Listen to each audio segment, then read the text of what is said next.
Je vais vous exposer l'algorithme de Prim. Cet algorithme concerne les graphes non orientés pour lesquels on recherche un arbre couvrant de poids minimal. Quand on est sur du non orienté, aucun sommet n'est privilégié par rapport aux autres. Pour commencer, je vais donc initialiser mon algorithme à l'aide d'un tableau pour lequel je mets ici la liste des sommets et en dessous un vecteur qui est de plus l'infini pour chacune des valeurs dist et de rien en fait pour la valeur proche que je pourrais mettre à 0 si j'étais en programmation.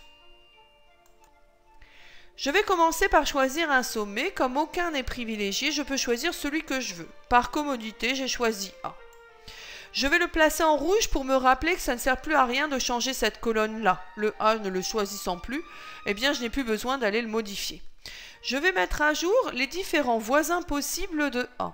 Donc il a 3 voisins avec des poids respectifs de 5 pour aller à B, de 1 pour aller en C et de 4 pour aller en D. C'est ce que je place ici.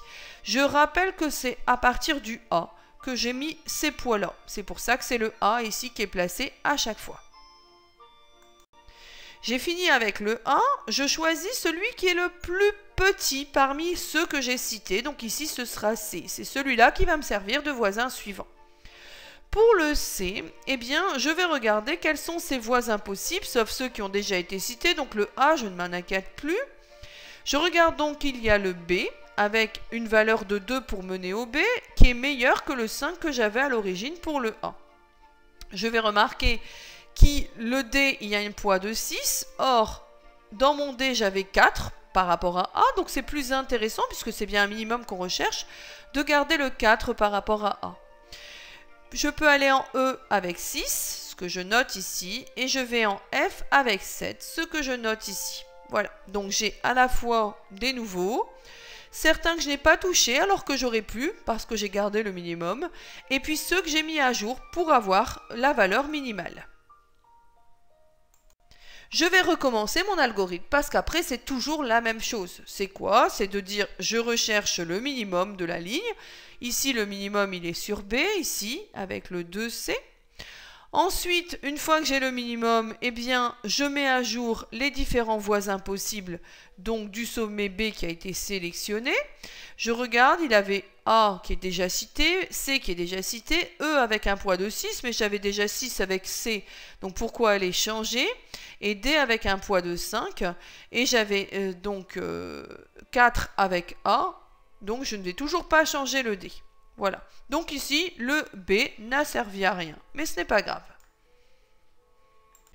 Un nouveau tour d'algorithme, le minimum choisi pour le D, je place le D dans ma liste de sommets, je regarde ses voisins, C, B, A, qui ont déjà été placés, aucun intérêt d'aller changer quoi que ce soit, je fais que recopier ce qui a été choisi précédemment. Maintenant, je choisis le E qui était le plus petit avec le poids de 6. Et donc, ici, je regarde par rapport à E, quels sont ses nouveaux voisins. B qui a déjà été cité, F avec un poids de 2, le 2 étant meilleur que le 7 qui était possédé sur le C. Je mets le 2 sur mon tableau. Je n'ai pas besoin d'une ligne supplémentaire parce que, en fait, ici, j'aurais sélectionné le F et il ne pourra plus rien mettre à jour puisque tous les sommets ont été cités. Ce tableau va me permettre de me donner la liste d'arêtes qui m'intéresse pour l'arbre couvrant de poids minimum. En effet, ici, je retrouve la liste d'arêtes en associant le sommet B qui est ici avec celui qui est son plus proche voisin, proche étant son proche voisin, qui est ici le C. Donc je vais avoir une arête BC, une arête AC ici. La liste des arêtes étant un ensemble, je peux les mettre dans l'ordre que je veux. Donc je vais mettre AC, puis BC, puis ensuite j'aurai AD ici, puis j'aurai CE ici, puis EF ici. Voilà. J'ai forcément une arête de moins que le nombre de sommets puisque je suis à la recherche d'un arbre et que c'est l'une de ses caractéristiques.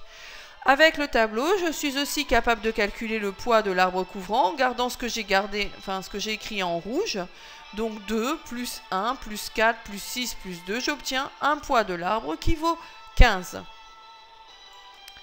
Cette liste d'arêtes va me permettre de donner mon arbre couvant de poids minimal. Il me suffit de resélectionner les différentes arêtes que j'ai choisies ici pour l'obtenir. Merci d'avoir suivi cette vidéo, à bientôt.